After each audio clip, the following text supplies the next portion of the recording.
some of these questions might not seem like they make any sense, but trust me, I'm framing a story. Okay. So how long you been doing this? How long you been in education? 20 years. 20 years, okay. Yes. 20 years. So in those 20 years, when you look out of those hallways, how have they evolved? And what I mean by that is with social media and just their mindsets and just the atmosphere that encompasses the student. Yes. How has it evolved? Number one, cell phones. 20 years ago when we started this, people weren't using cell phones in 2003 like they're using now. Yeah. So all of a sudden, the technology of the cell phone has not only changed the way students interact with each other, but it's changed the way teachers interact with students. Now, all of a sudden, check for understanding used to be paper and pen. Now it's check for understanding. You can type in your answer and I can get it and it can be shown all over the computer screen. And so now everyone can know your answer, right? Okay, so is that added or detracted from the learning experience? Both. Okay. Both. And so it's— Tell me how it added. Yeah, because added, all of a sudden now you can get immediate feedback. Our students are able to use that cell phone and use technology and find resources just like that. It's decreased because all of a sudden, sometimes kids are more worried about Instagram or Twitter, or now we call it X, than they are actually about instruction, right? So we may see more confrontations because of a cell phone, right? I could tell you it detracted because that's where I didn't know where I was going, but I asked like 4 students at this. Almost shake them. Hey, get out your phone. I'm talking to you, bro. Come on, help me out. Help me out here. I didn't do that, of course, but I was like, excuse me, young blood, help me out here. Can you tell me? Yeah, can you tell me where the interest is? Yeah. I think it's over there, master. Okay, you don't go to school. Yeah. So that kind of thing. So, and the communication, right? Yeah. Because before, with paper and pen, a lot of us had to ensure that we wrote in complete sentences. Now, all of a sudden, BRB, be right back. Yeah. OTW. On the way. So how do you combat that, though? So how do you combat that? Because if some faction of that is in the society. Yes. But when you do that, it's an abbreviated form of communication. Yes. That doesn't help you develop the whole person, which is what I'm thinking as a leader you're here to do. 100%. Okay. So we talk to them about, you have an at-home way that you communicate and you have an at-school way that you communicate. Neither one is wrong. You just have to understand when you're supposed to use what. So if you're talking to me, you're looking at me, you're making eye contact, I'm helping ensure that you're prepared to be successful in life, right? Now, when you're talking to your friends at 7:30, 8 o'clock, now you can use your traditional language that you use with your cell phone. Okay. All right. So how has, and this is going to lead somewhere, how has music, what impact has specifically, because rap music, because sometimes I will hear some rap music be some places, and I will literally, I say, when I get home, I'm going to have to take a shower because of what I've just heard on that. How has the influence of culture, music, all those different, how has that impacted your hallways, not the hallways across these hallways? So I don't think the music has changed as much. I think that what we listened to in the 1990s, our adult parents thought, I cannot believe that they're listening to that. Well, the music, the views on the music has changed. But some of that stuff that we're hearing right now, man, come on. You know that stuff is lewd. It's extremely lewd. And coming into my ears, I'm like, I cannot believe y'all are listening to this. But I also know that in the 90s, we had things that our parents were like, this is lewd. I cannot believe that you're listening to this, right? And some of our favorite all-time rappers, you're like, really? Y'all were listening to that in Florida? Y'all were listening to that? Y'all were listening to Tupac and Biggie and all those things, right? 2 Live Crew. And so for me, it's helping kids understand that this is not real.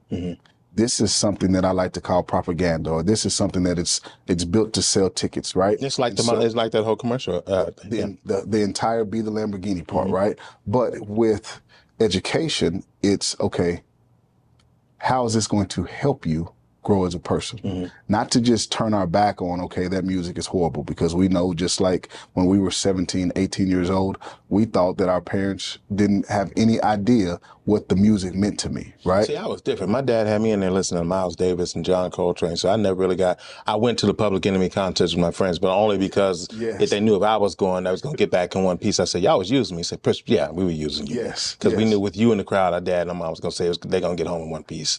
Okay, so I was different. The major concern that I see with our decision making, because they may hear a song and they're like, you know what, I'm going to go do exactly what I heard in this song. They don't realize it's art. That it's art. It's not life. And so they're taking the art because this person is trying to rhyme to fit this beat. They may say something that a 16 or 17-year-old should not be doing at this time. Right. But then all of a sudden, they want to turn that art into their reality. And so for me, when we're talking about music, the impact that it's having on education is our students are now wanting to take art and make it real life. And so some of those decisions end up placing our students in unfortunate situations. From your standpoint, what's the state of the Black student? Because I'm assuming you have majority, minority, Yes. Black. What is the Black state and of the Black Hispanic. student? You know, Or the minority student? Yeah, Tell me the that. What is the minority state of the student. minority student? yeah. And so they right now are in a place where they all want to be successful. But a lot of students don't understand how to be successful. And so the want of, I want to be successful in life, but I don't really understand how I can be successful in life. So for me, it's ensuring that we're hiring people that are able to find their why, right? Every student may not want to go to Harvard, but every student wants to be successful. So it's on us to help ensure that they're all successful in their own way, right? And so whether it's teaching them life skills, right? That if you want to go out into the job force, these are the things you must be able to do in order to be successful in the game of life through the workforce. If you want to go to university, any student that leaves Duncanville High School, I want them to feel prepared, right? I'm prepared to succeed, whether I'm at Harvard, whether I'm at Stanford, whether I'm at the University of Texas. Our desire and our plan is to ensure that they feel prepared and they feel confident. Okay, so prepared is that's the word, prepared. Yeah. So your goal is whatever direction they go, you want to give them a foundation so that they're prepared to excel in whatever that is. 100%. Be it a plumber, a doctor, NFL player, NBA player, Yes. nurse, whatever. You want them to be Everything. prepared. And so we talk about the how, right? For me, how you speak to people is more important than why you speak to people. And so we're teaching our students, just like with their cell phone, if you're coming up and you're in a business setting, how you shake a person's hand can determine if you're going to get the job or you're not going to get the job. How you speak and complete sentences is going to determine if you're going to get the job or you're not going to get the job. Not saying that you don't use your slang in certain situations, but for us, it's ensuring that we teach them how can you be successful in the game of life. So socially, when you go to social places, how do you know how you're supposed to interact with people, right? Athletically, how do you understand how you're supposed to react and respond in athletic situations? But ultimately, we want to make sure that they're prepared to succeed both socially and academically in any space that they're in. Yeah. So you said earlier about the minority school district. Mm-hmm. I want our kids to feel confident in any room that they enter. And so for us, it's actually teaching them how, never assuming that, oh, they should just know, right? No, we don't want to assume anything. We want to ensure that we are preparing them to be successful in life once they leave these halls. So do you know what the talk is, don't you? The talk. You know what the talk is. When you're leaving the house, you need to talk. Mm-hmm. We even had to talk. I had to talk when I was with parents. But, get home. Yes. Do you feel like you need to have some derivative of the talk with them? Because it sounds like that's what you're doing. You're saying, okay, there's a world out there, and there's a world that you have to live in. You have to assimilate yourself into. Yes. Is that what I'm hearing? You're hearing that, but not necessarily having the talk. Okay. So for us, it's actually showing through our actions, okay, right? So they can see, okay, Mr. Byrd had to raise his voice to get his point across, He's right? Kappa. Mr. Byrd, I'm actually showing you, right? Mm-hmm. So then when students come into my office, the majority of the time a student is coming to my office not to say, hi, Mr. Byrd, how are you? Right? They're here because they're in need of something, right? They've got into an argument at home with their parents. They've got into an argument with their boyfriend or girlfriend. They've got into an argument with their classmate. And so for me, it's to teach them how to respond. So you're a model. We're modeling it all the time. Okay, so you're cognizant of the fact that no matter what you're doing, you're walking through the halls, somebody is watching. 100%. Somebody is watching. Every interaction that I have. Yes. Okay, all eyes on you. So how many kids do you have, Brian? I think you have 4. 4,700. No, you got 4,700 at your house? Me, 4. Oh, I have Jesus. 4 daughters. I said, what a guy. I know, right? That would have been amazing. Well, I've got 4,900, so don't get 4 kids, 4 daughters. 4 daughters. All you had was daughters, huh? That's it. That's it. Well, you did that, man. You're like a witch. You know, man, it's a blessing. Yeah. Because they truly keep me humble. Yeah. Every day when I get home, even though I lead 4,700 kids, my daughters keep me on my toes every single day. Okay. How old are they? 26. 26. You got 26-year-old with you, boy? Yes. How old are you, 29? Go ahead. You know I look good, right? Yeah. Yes. You know. Wait a minute. Don't do that. Now his head then blew up. You see that? No. Kappas, man. You see what happened, man? Hey. You do look good, though, man. How? 26? Wow. Yes. 26? What's the other ages? 26, 18. 18? 17. She just turned 17 on Friday. Okay, good for her. And 15. They got you running. That's not true. 14. They got you moving, 26, boy. 18, 17, and 14. How much of your parenting style do you infuse into your principal style? Every day. Every day. Okay. Every so you view these day. kids as an extension. Yes, okay. they are my students. I explain to parents when they're here, it's my job to ensure that they're provided with a safe, orderly, productive, and engaged environment. And so I treat them as if I would treat my own.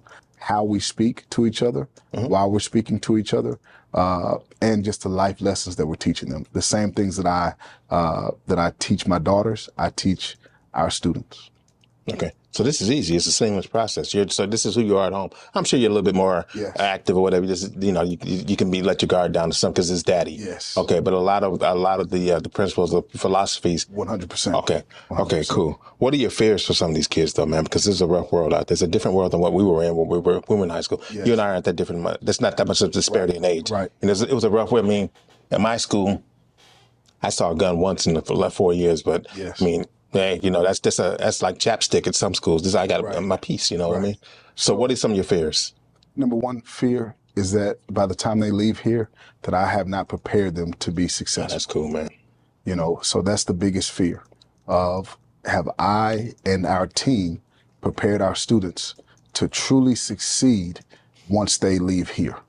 So that's the biggest fear because while they spend a lot of time with us, they also spend a lot of time with other people. And so the fear is, okay, my job is to be sure that you're prepared for situations, right? So we're teaching them how to think, right? How to be able to individuals pause and think critically about decisions because life comes down to a series of decisions that people make, right? And so you see some people that have made one poor decision and it's affected their entire life, right? And some people just hadn't made that poor decision.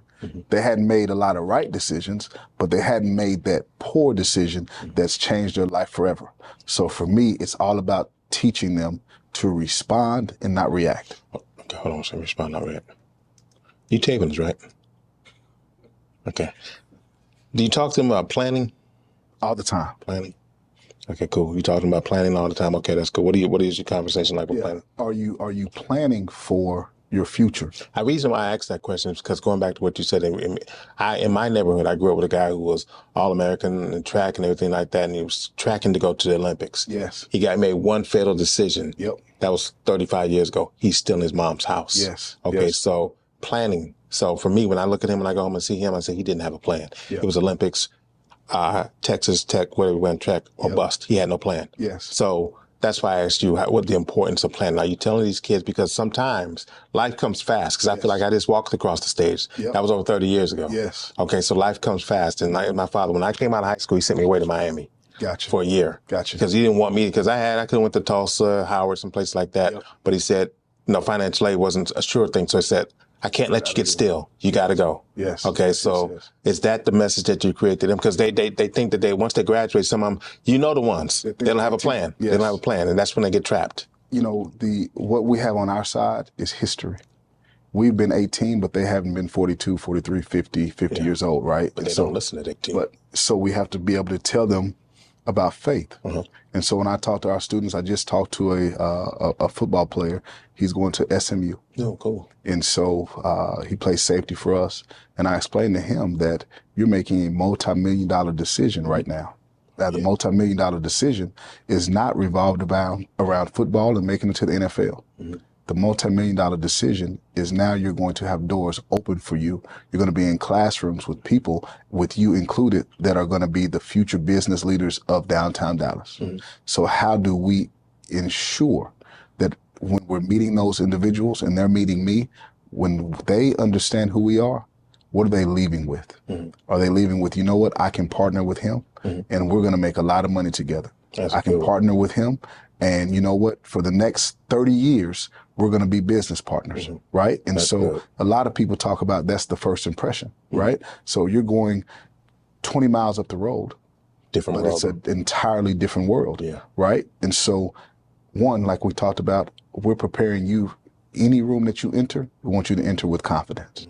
Okay. Any room that you enter, we want to be extremely proactive with, okay, you're prepared. Just feeding them that you're prepared, that you're prepared, that you're prepared. Then all of a sudden they hear that, right? And so now that when they're in uncomfortable environments, right, they know that they were prepared the Duncanville way. Okay. And they're prepared a different way, right? And so we talk about that constantly, right? We teach them not to react, but respond. That's two words that are extremely similar, but they mean very, very different things. Reaction is an emotional, I'm just reacting to something that another person has done. Right. Responding means you've actually thought about your response to someone prior to it happening, right? You paused. Okay. Well, okay. So you said the Duncanville way. What is the Duncanville way? Because now I'm trying to get to a title for the article, and that's a potential in the Duncanville way. What's the Duncanville way? Yes, we're the city of champions, and so everything that we touch, we want to ensure that. Go ahead, Brian. Yeah, we're the city of champions. Everything that we touch, we want it to be excellent.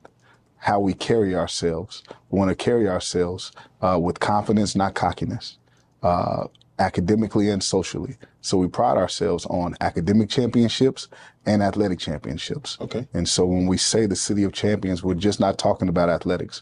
We're talking about in every student activity and teacher activity that we do, we want to be the very best. Our city deserves it. Our community deserves it. So whether it's fine arts, athletics, or the actual academics on our campus, we want to be the very best in everything that we do. So you want the city of Duncanville, the district, to encompass, to embody everything that champions, not just on the field or on the court. It's everything that you do. Everything. All right, cool. Okay. Everything. All right, man. We're almost there, believe it or not. So tell me this. Tell me about your journey in education. How'd you start? Yeah, so I started right here in Duncanville ISD in 2003. I was a football coach and a Texas history teacher at Reed Middle School. And so I was at Reed Middle School for a year. I was able to then transition to Byrd Middle School in Duncanville ISD. And then lastly, I moved here to Duncanville High School as a football coach and world geography teacher. And so I started my career here. After being in Duncanville ISD for 3 years, I moved to Arlington. That's where I was born. Well, not where I was born, but that's where I spent the majority of my childhood in Arlington ISD. I was born in Tulsa, Oklahoma. Okay. Born in Tulsa, Oklahoma. My mom was born in Tulsa, Oklahoma. Moved here when I was 5. Went through Arlington ISD. Then after I left Arlington ISD, I came back here as the associate principal for curriculum and instruction. So would you say you're native of Tulsa, or would you like this so-called Arlington home? Ooh, I'll call Arlington home. All right. Call Arlington home.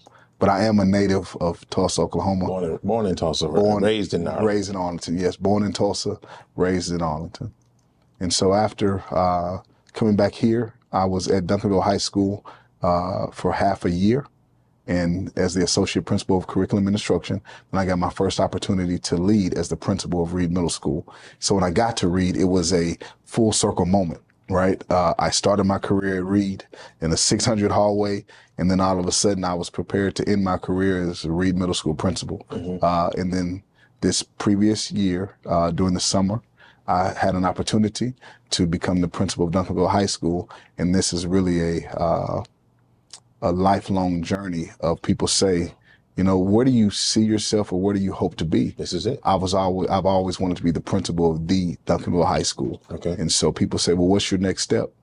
I don't have a next step. This was it. This is a career. This is the career. Yeah. This is the location. This is the place. Okay. When I say it is always a great day to be a Duncanville Panther, I truly mean that, you know, and so every time I speak to anybody, that's the last thing that we talk about.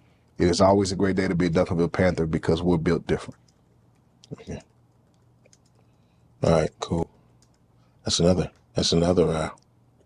title, man. It's always a great day to be a Duncanville Panther. That's it. City of Champions. We could do it. I mean, because that's cool.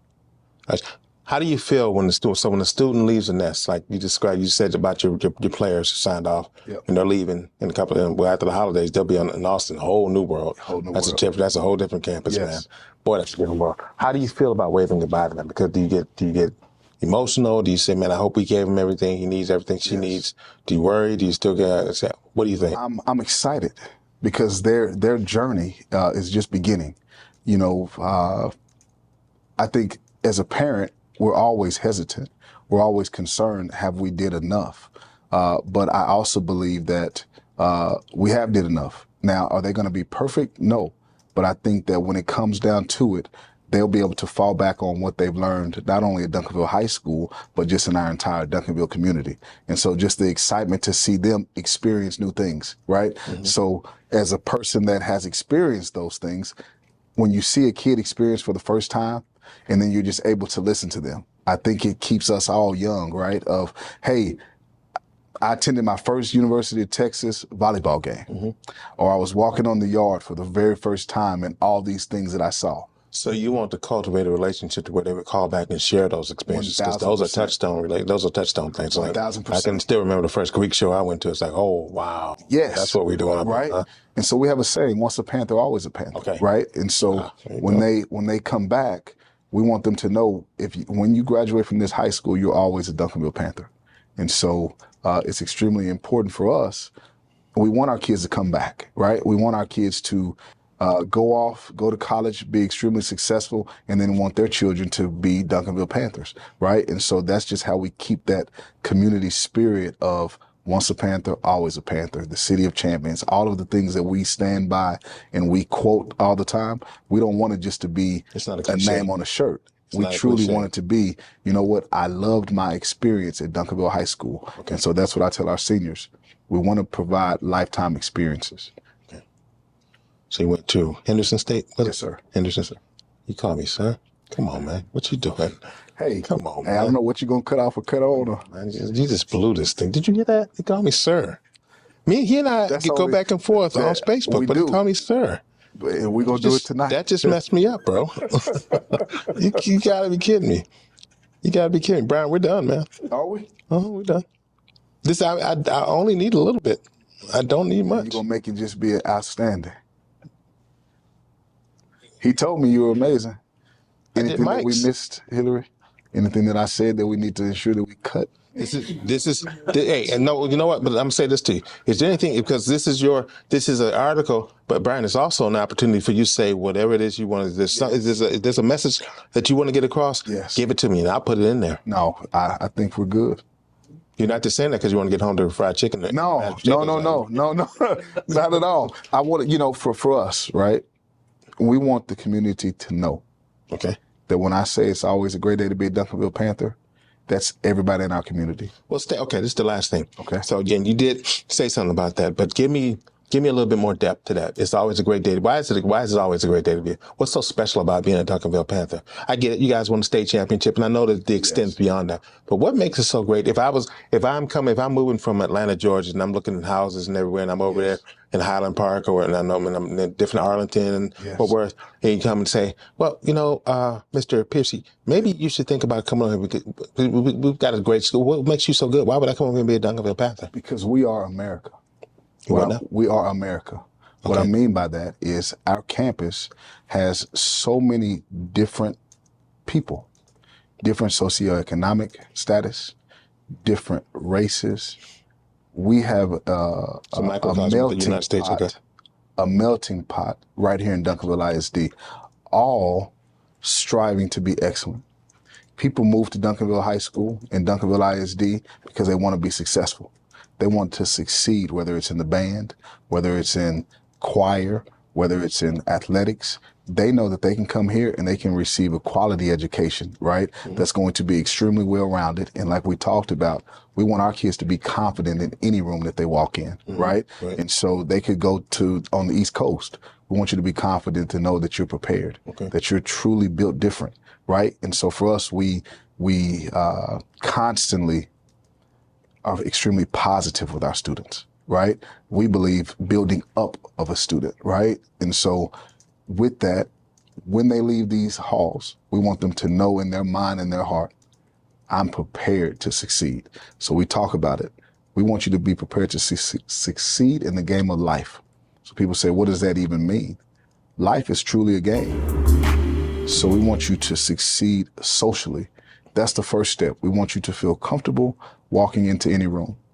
Then we want you to succeed academically. So now when you ask questions, you've been taught how to think critically. You've been taught how to respond and not react, right? So those are the things that when we say it is always a great day to be a Duncanville Panther, we know that we are providing something together that is so special and is second to none. It's not a Brian Byrd. It's not a Dr. Smith. It's truly a commitment from our entire community of we are all Duncanville Panthers, and it's something that our community has a great sense of pride in. Cut.